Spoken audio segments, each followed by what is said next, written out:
Hello friends, இன்றைக்கி நம்ம வீடியோவில் குவைத்திலேருந்து மிக முக்கியமான அப்டேட் வந்திருக்கு. அது என்னென்னா எக்ஸிட் பெர்மிட் குறித்து புதிய எச்சரிக்கை வந்திருக்கு. 539 கைதிகளுக்கு மன்னிப்பு பற்றியும் 34 கிலோ போதைப் பொருள் பறிமுதல் பற்றியும் தான் நம்ம வீடியோவில் ஃபுல் டீட்டெயிலாக பார்க்க போகிறோம்.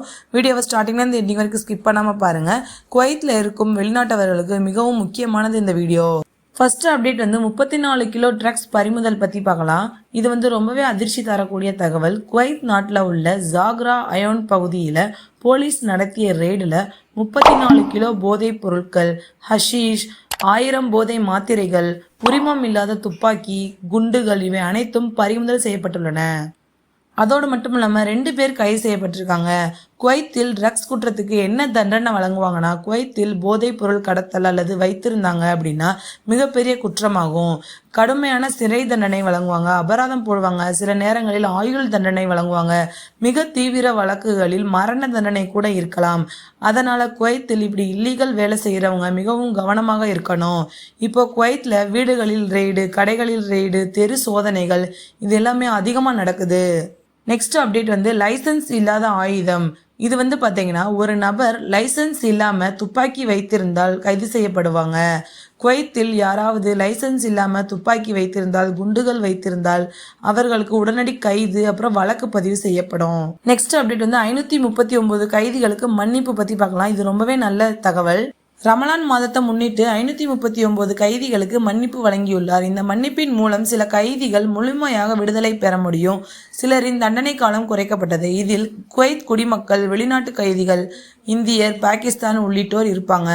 ரமலான் மன்னிப்பு வழக்கமானது தான். ஒவ்வொரு வருடமும் ரமலான் மாதத்தில் கைதிகளுக்கு மன்னிப்பு, தண்டனை குறைப்பு இது குவைத்தில் வழக்கமாக நடைபெறும் ஒரு செயல்தான்.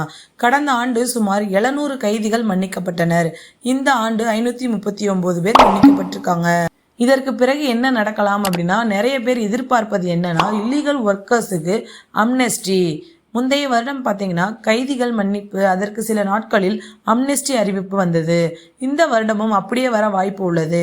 ஆனால் இது இன்னும் அதிகாரப்பூர்வமாக அறிவிக்கப்படவில்லை.